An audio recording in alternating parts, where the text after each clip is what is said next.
안녕하세요. 저는 최근 이혼하고 돌싱이 된 남자입니다. 제가 이렇게 사연을 보내게 된 이유는 바로 저와 이혼한 여자 때문입니다. 그 사람을 아내라고 부르고 싶지 않을 정도로 제 결혼과 이혼은 너무나도 수치스러워요. 지금 생각해보면 무엇 때문에 아내를 그리 사랑했는지 모르겠을 정도로 콩깍지라는 게 무섭네요. 저는 사랑하는 사람과 행복한 가정을 이루고 싶었을 뿐이었는데 그게 너무 큰 바람이었나 봐요. 이 이야기를 정말 쪽팔려서 주변 사람들한테 털어놓을 수가 없어서 이렇게 익명으로 사연을 보내봅니다. 저는 1년 전에 의사인 아내와 결혼을 했었어요. 제가 아내를 데리고 처음 결혼 허락받으러 갔을 때 저희 부모님의 반대가 너무 심했었어요. 이 말을 들은 여러분들은 저희 부모님의 눈이 너무 높다고 의사 며느리면 좋아해야 하는 것 아니냐고 얼마나 더 대단한 며느리를 데리고 와야 허락을 해주나 싶으시죠? 저희 집은 사업하는 집안인데 규모가 꽤나 큰 편이에요. 저희가 사업을 하는 집안이다 보니 저희 부모님은 제가 같은 업계 사람이랑 결혼하길 바라셨죠. 아무래도 같은 사업가로서 서로의 일에 이해도 잘해줄 것이고 필요할 때 도움도 받을 수 있잖아요. 사업을 하면서 비슷한 사람끼리 서로 상보상조하는 것이 좋으니까요. 저는 그래도 아내 직업이 평범한 것도 아니고 의사니까 부모님께서 허락을 해주시지 않을까 했어요. 단호하게 반대를 하시니 저도 놀랐지만 아내도 만만치 않게 놀라했어요. 왜냐면 아내도 자신의 직업이 어디에 꿀리지 않을 직업이라는 걸 알았으니까요. 단칼에 안 된다고 하시니 아내 입장에선 당황스러울 수밖에 없죠. 결혼은 반대했지만 연애하는 건 자유고 아직 저희가 젊으니 그것까진 반대하지 않겠다고 하시더라고요. 그래서 저희는 헤어지지 않고 계속 연애를 해왔어요. 언젠가는 저희 부모님의 마음이 돌아서리라 굳게 믿고 있었거든요. 하지만 마음을 돌릴 기미가 보이지 않았고 아내와의 결혼 이야기를 꺼내려고 하면 부모님은 아무 말도 하지 못하게 저를 째려보셨어요. 저는 부모님의 기에 눌려서 결혼의 기억자도 못 꺼내고 입을 닫아야 했어요. 부모님은 연애는 연애고 결혼은 결혼이라며 선자리에 나가라고 하시는 거예요. 저는 이야기가 갑자기 왜 그리로 빠지냐고 했더니 슬슬 결혼할 나이 아니냐고 잔말 말고 부모님이 잡아놓은 선자리에 나가라고 하시더라고요. 이건 정말 아닌 것 같다고 선자리에 나가지 않겠다고 하고 집을 나왔어요. 저는 아내에게 비밀을 만들고 싶지 않아서 사실대로 이야기했어요.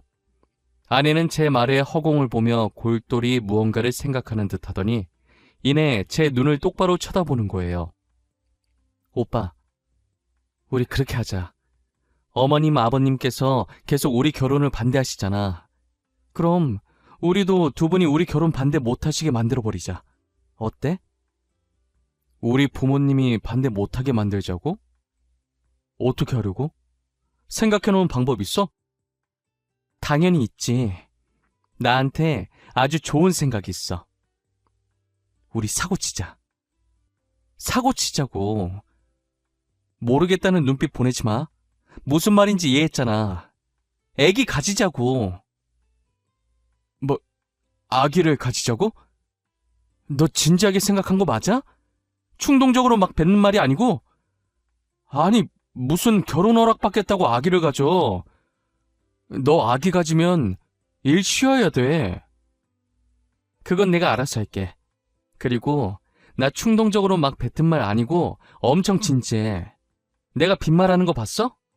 아이 가지면 오빠네 부모님도 어쩌지 못할 거야. 안 그래? 아내는 저희 부모님한테 허락받으려면 그 방법밖에 없다면서 아이를 가지자고 하는 거예요. 이미 가진 아이를 어쩌겠냐면서 만약 지우라고 하면 자신이 원한 가지고 애 지우라고 했다고 소문내서 기업 이미지 망칠 수도 있다는 생각에 무조건 허락하신다고 장담하더라고요. 저는 아내의 말도 일리가 있다고 생각했고 당장 실행에 옮기기로 했어요. 그렇게 3개월 정도 지나고 아내가 정말 임신을 하게 된 거예요.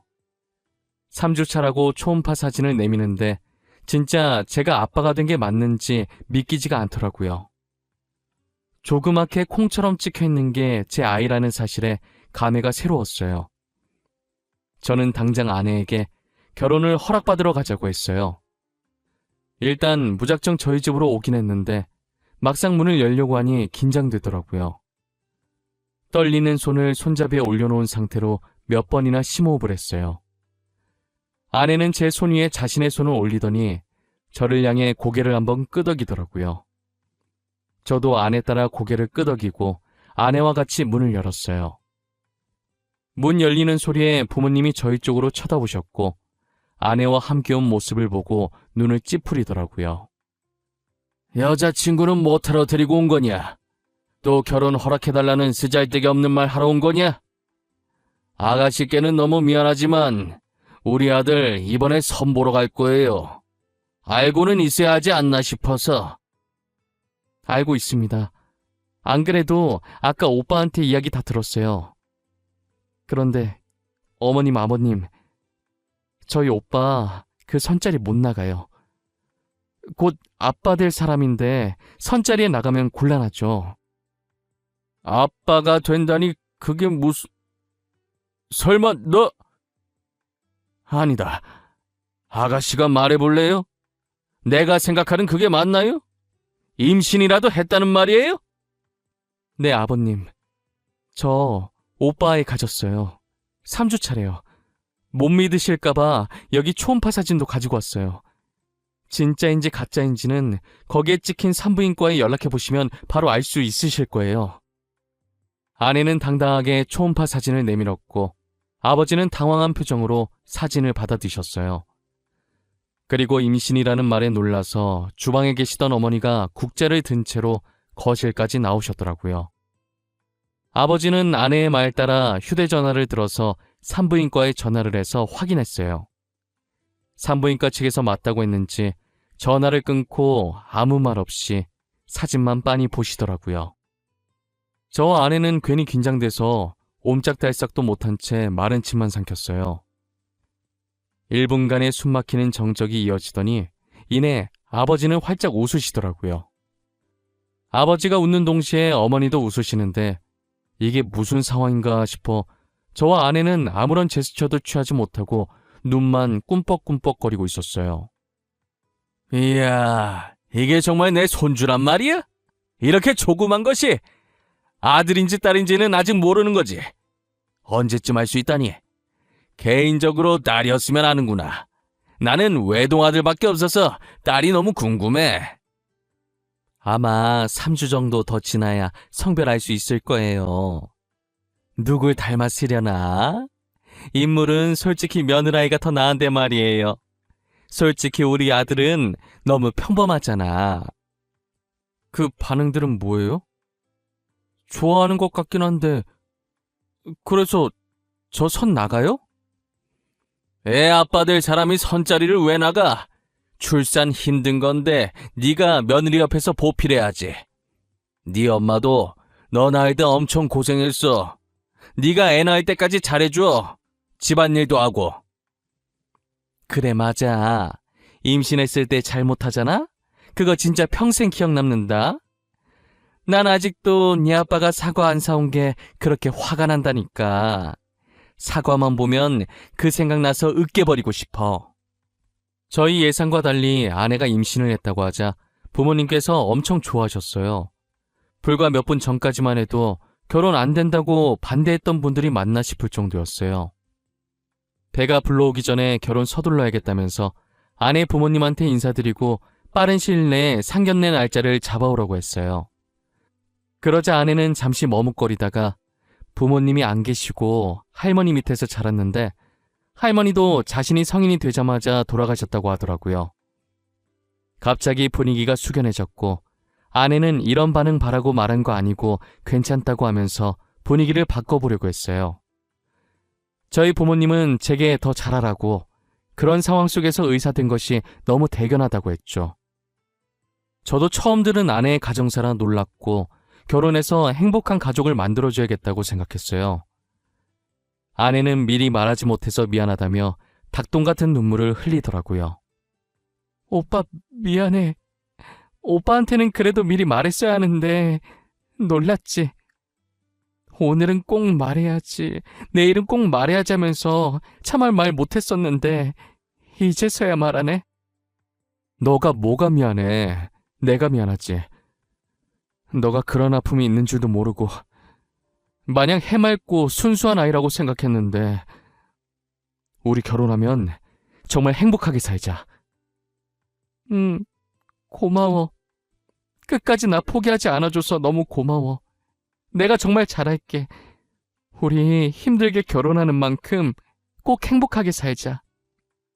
그렇게 저희는 상견례를 생략하고 속전속결로 결혼을 진행했어요.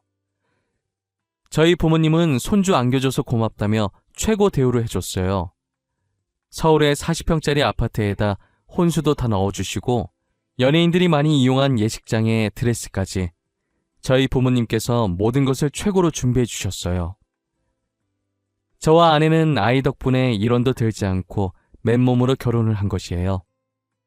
아내는 보잘것없는 자신이 감히 이런 것들을 누려도 되냐며 눈치를 봤지만 저는 충분히 누려도 된다고 눈치 보지 말고 누릴 수 있을 때 마음껏 누리라고 했어요. 제 말에도 눈치를 보다가 아내 친구들이 부럽다면서 말 거니까 조금씩 어깨를 피기 시작하더라고요.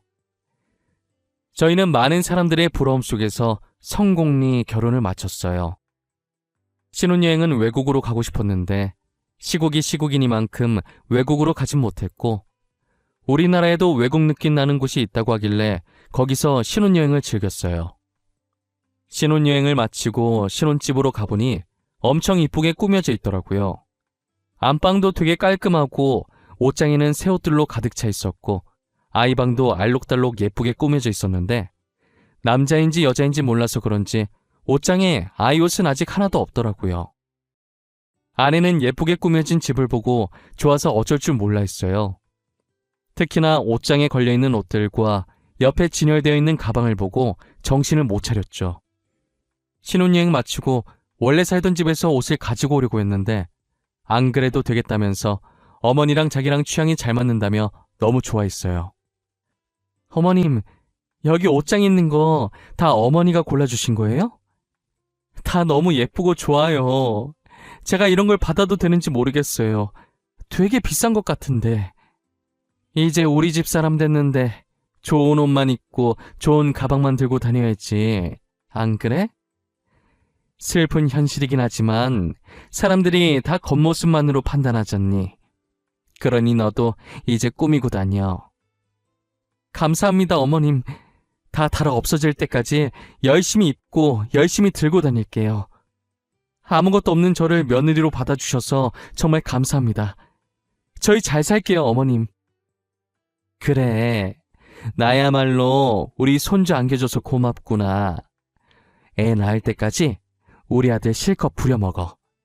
여왕 대접 받을 수 있는 건 그때뿐이다. 여행 갔다 오느라 피곤할 텐데 쉬어. 끊으마. 어머니는 아들인 저는 안중에도 없고 오직 며느리 걱정뿐이셨어요. 그래도 저는 전혀 서운해하지 않았고 오히려 보기 좋았어요. 처음엔 결혼 절대 안 된다고 반대했었지만 결국엔 이렇게 결혼도 하고 어머니와 아내가 잘 지내는 모습을 보니 이것이 행복이라는 걸 느꼈죠. 저는 신혼집에 발을 들인 순간부터 임신한 아내가 불편할까봐 집안일을 제가 도맡아 했어요. 임신 초기엔 절대 안정이라는 어머니의 말을 듣고 화장실 갈 때 말고는 제가 대신 움직였어요. 제가 예전에 요리학원에 다녔던 적이 있어서 그때 실력을 살려서 맛있는 것도 많이 만들어줬죠. 아내는 이런 것도 만들 줄 아냐며 놀라더니 맛있게 다 먹어주더라고요. 제가 만들어준 요리를 남김없이 잘 먹는 모습을 보니 얼마나 뿌듯한지 몰라요. 요리사들이 이 맛에 요리를 하는구나 싶더라니까요.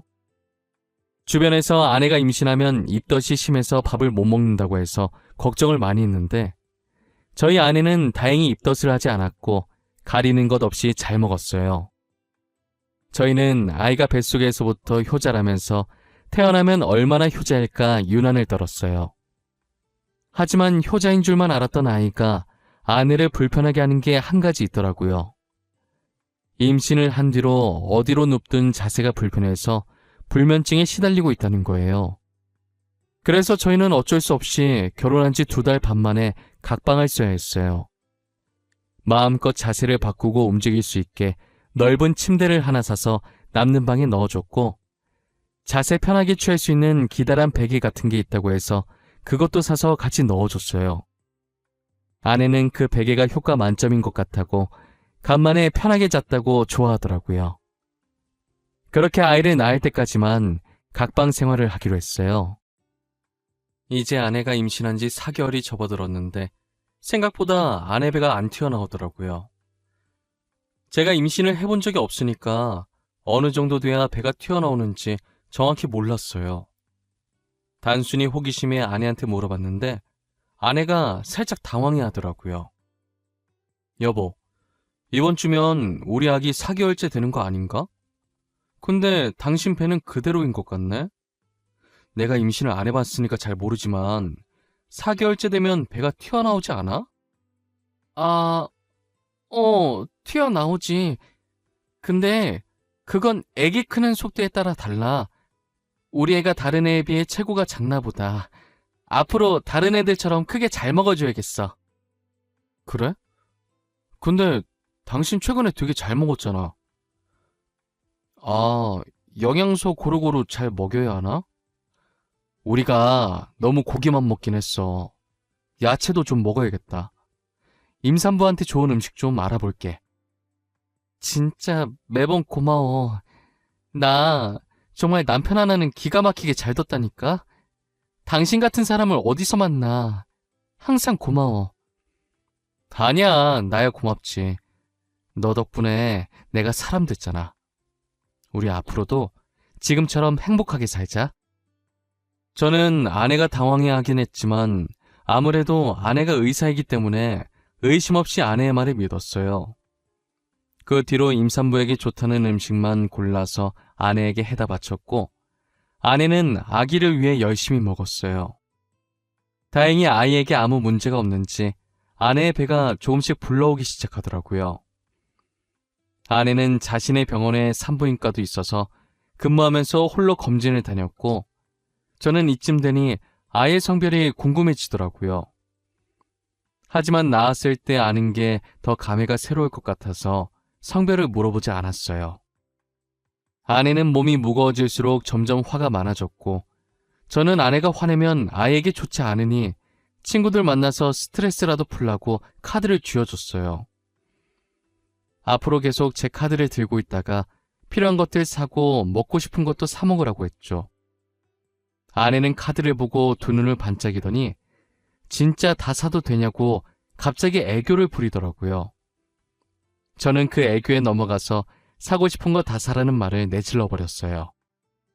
아내는 정말 사고 싶은 것들 다 사기 시작했고, 집에 비슷한 가방이 여러 개나 있는데도 자신의 성에 차지 않는지 계속 사드렸어요.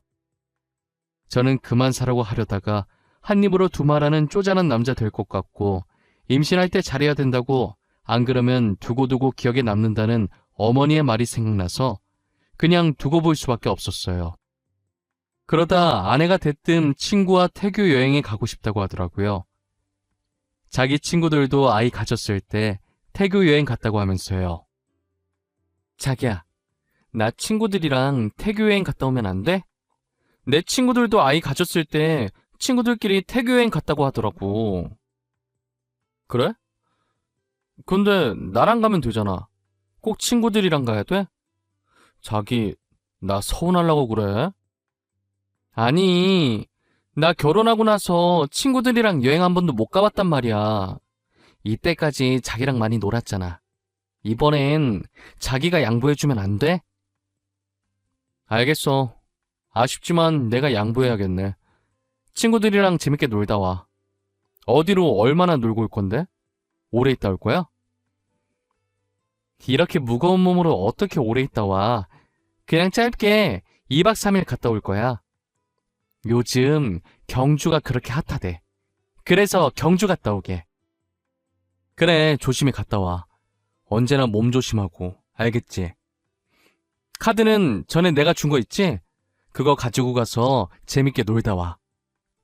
그렇게 아내는 친구들과 경주로 2박 3일 여행을 떠났고, 저는 간만에 휴식을 취했어요. 친구들한테 아내 여행 갔다고 이야기하니 혼자 있을 때 술 한잔 하자고 부르더라고요. 저도 곰곰이 생각해보니 아내 챙기느라 친구를 한 번도 못 만났던 것 같아요. 간만에 친구들 만나 에너지 충전 좀 하자 싶어 편한 옷을 찾고 있었어요. 근데 제가 입으려고 했던 후드티가 안방 옷장에 안 보이는 거예요. 며칠 전에 아내가 제 후드티를 입었던 게 생각나서 혹시나 거기에 있나 보려고 아내 방에 들어가서 옷장을 확인했어요. 옷장을 하나씩 확인하는데 걸려있는 옷 사이에 이상한 게 하나 있더라고요. 손으로 잡으니 묵직한 게 한 손으로 빼내기가 쉽지 않더라고요. 끙끙거리면서 빼보니 이상한 물건의 정체는 TV 속에서 많이 보던 임산부 체험복이었어요. 저는 도대체 이게 왜 아내 방에 있지 하면서 별 생각 없이 옆에 세워두고 후드티를 마주 찾다가 갑자기 쎄한 느낌이 들었는데 설마 하고 넘겼어요. 그 당시엔 제가 드라마를 너무 많이 봐서 쓸데없는 생각하고 있는 거라고 믿었어요. 저는 그게 왜 있는지 너무 궁금해서 아내가 돌아오는 날엔 평일이라 제가 퇴근하고 저보다 먼저 집에 와서 짐을 풀고 있는 아내에게 물어봤어요. 아내는 아무렇지 않게 자기 환자가 주문한 거라고 하더라고요. 내가 당신 여행 가 있는 동안에 후드티 찾는다고 잠시 당신 옷장 봤었거든. 근데 TV에서나 보던 임산부 체험복 있더라고. 그거 뭐야? 왜 당신 방에 그게 있어? 아, 그거? 안 그래도 그거 내일 병원에 가지고 가야 돼. 환자가 주문한 거거든. 아내 임신 준비하는데 그 전에 자기가 아내 고통 먼저 느껴보고 싶다나? 그래서 내가 주문해줬어.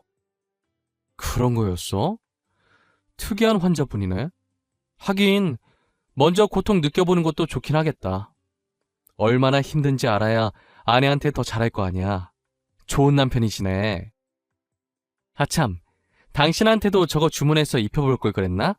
그럼 내가 지금 얼마나 힘든지 알 텐데. 난 괜찮아. 나는 입어보지 않아도 충분히 알았어. 그때 들어보니까 되게 무겁더라고.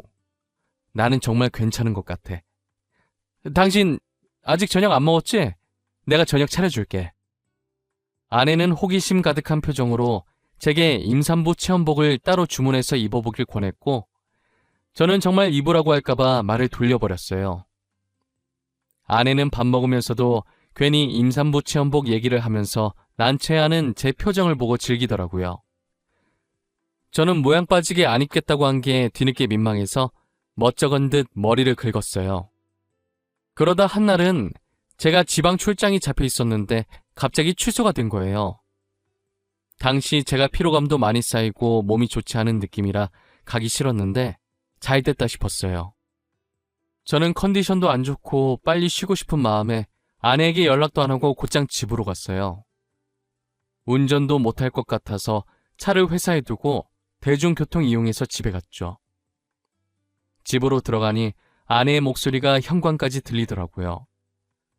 거실에 가니 안 보이고 소리 들리는 쪽으로 발걸음을 옮겼어요.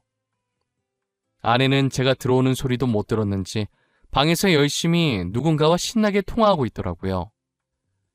천천히 걸어서 문 앞에 다다랐을 때 문틈 사이로 들려오는 아내의 목소리를 듣고 멈춰섰어요. 근데 너 이제 어떡할 거냐? 대충 유산했다고 하지 왜 이렇게 질질 끌었어? 아이 어디서 구하려고 그래?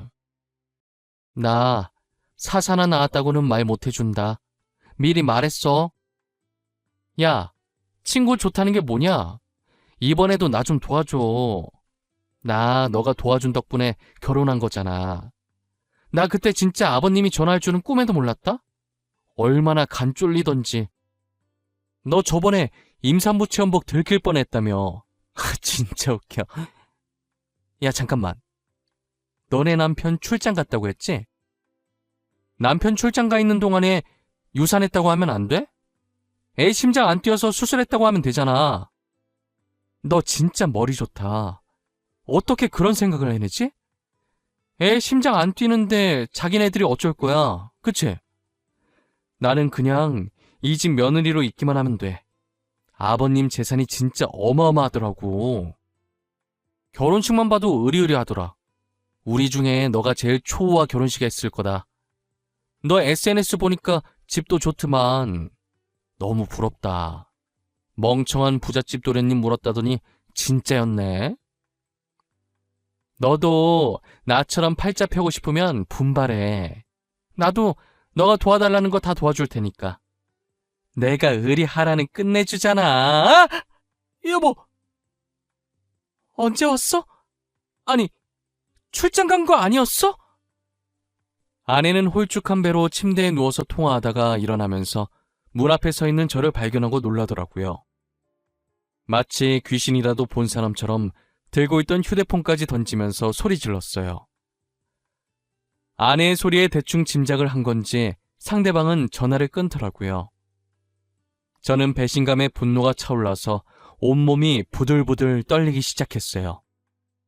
아내는 부잣집 남자만 골라 사귀던 꽃뱀이었고 자신이 만났던 사람 중에 제일 부자였던 저와 결혼을 해서 팔자를 바꿔보려고 했던 것이었어요. 그래서 산부인과 의사인 동기와 짜고 쳐서 임신했다고 거짓말을 쳤고 저희 부모님과 저를 속여 결혼까지 한 것이에요. 저번에 제가 발견했던 임산부 체험복도 아내가 거짓 임신 연기하기 위해 샀던 것이었어요. 돌이켜보니 배 안 튀어났다고 했을 때 많이 당황했었는데 그때 의심을 해볼 걸 그랬어요. 아내 말처럼 제가 멍청해서 이런 연기에 속아 넘어갔던 것 같아요. 아내는 자기 말 좀 들어보라며 제 바지가랑이를 붙잡았어요. 여보, 내 말 좀 들어봐. 나 당신 돈 보고 결혼한 거 맞는데 당신을 좋아했던 내 마음은 진심이야. 진짜야. 제발 믿어줘. 어? 내가 잘못했어. 제발 한 번만 봐주면 안 돼? 당장 내 집에서 나가. 나 네 얼굴 1초라도 보기 싫으니까 당장 나가라고. 사과 따윈 필요 없어. 나 네 사과 받을 마음 하나도 없거든? 그냥 내 눈 앞에서 꺼져! 여보, 내가 미안해. 제발 한 번만 봐줘. 거짓말한 건 미안해. 나 당신 너무 좋아해서 그랬어. 돈도 돈이지만 당신이 너무 착해서 좋았어. 착해서 속이기 쉬우니까 좋았겠지. 나보고 멍청한 부잣집 도련님이라며. 진짜 내가 멍청하게 네 연기에 속아서 이 지경까지 온 거네. 더 말하기도 싫다. 당장 나가! 저는 바지가랑이를 잡고 있는 아내의 손을 뿌리쳤어요. 어차피 집안의 모든 물건은 제 돈 아니면 저희 아버지 돈이었기 때문에 휴대전화만 아내의 손에 쥐어주고 집 밖으로 내보냈어요. 아내는 미안하다고 한 번만 봐달라고 문 두드리면서 빌었지만 저는 용서해줄 마음이 없었어요. 저는 아내와의 이혼 소송을 위해 날이 밝는 대로 이혼 전문 변호사를 만났고 처음부터 녹음하진 못했지만 대충 중요한 말이 들어간 부분은 다 녹음된 걸 증거로 제출했어요. 법원은 당연히 저의 손을 들어주었고 아내는 제게 위자료를 줘야 했어요. 그리고 저는 아내가 의사 생활을 못하도록, 아니 사회에 발을 들이지 못하도록 하고 싶었어요. 그래서 아버지께 모든 걸 말씀드렸고 아버지는 인맥을 총동원해서 아내가 병원에 발을 들이지 못하도록 만들었어요.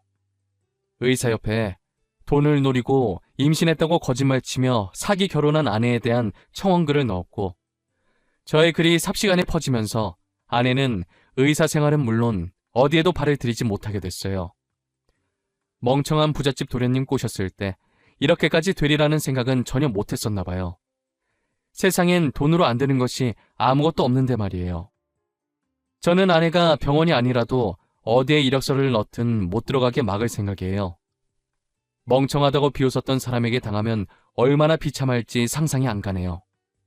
저는 아내의 임신 조작을 도와준 친구도 찾아내서 병원에 발을 못 디디게 했고 그의 만행도 까발려 위조로 고소까지 넣었어요. 어차피 저는 이런 일이 있어도 꽃뱀한테 걸려서 불쌍하다는 얘기만 듣지 아내는 아마 평생 꼬리표가 남아 새 출발하긴 힘들 거예요. 그래도 저는 부잣집 도련님이라 그런지 이혼을 해도 저와 선을 보고 싶어하는 사람이 많더라고요. 역시 부모님들 말씀대로 비슷한 집안끼리 결혼을 할 걸 그랬나 봐요. 옛말에 어른들 말 들으면 자다가도 떡이 생긴다는 말이 있잖아요. 괜히 사랑에 눈 멀어서 부모님 말 안 듣다가 벌 받는 것 같은 느낌이에요. 지금은 부모님이 마음에 들어하는 조건의 여자를 소개받아 결혼을 전제로 만나고 있는 중이에요. 다시 결혼하고 싶은 마음은 없었는데 저희 부모님이 간절히 원하시더라고요. 사실 저희 부모님이 평상시에도 아기를 되게 좋아하셨어요. 그래서 전 아내가 아이를 가졌을 때 되게 행복해하면서 출산일만 기대하고 있으셨거든요. 아이 가지고 장난친 전 아내를 두고두고 저주하겠다며 이를 갈고 계세요. 간이 얼마나 크면 감히 우리 집안을 속이냐고 하면서요. 아마 전 아내가 대한민국을 뜨지 않는 한 살아있는 동안에 끊임없이 저희 부모님께 시달릴 것 같네요. 저도 저희 부모님처럼 전 아내를 가만히 놔둘 생각은 전혀 없어요. 슬슬 제 이야기를 여기서 끝내보려고 합니다. 드라마에서 보던 일을 겪어보니 아직도 뒤통수가 얼얼하네요. 사랑했던 사람에게 배신을 당하니 사람이 정말 땅끝까지 절망에 빠지게 되더라고요. 지금은 잘 이겨내고 다른 사람을 만나고 있지만 당시엔 정말 죽을까도 생각 많이 했어요. 그래도 이렇게 좋은 사람을 만나 많이 치유되어 다행이죠. 여러분들도 저처럼 멍청하게 당하지 말고 뭐든 확실히 알아보시길 바랄게요. 꼬리가 길면 잡힌다고 거짓말하면 언젠간 잡히게 되어 있답니다. 지금까지 제 이야기 들어주신 모든 분들께 감사합니다.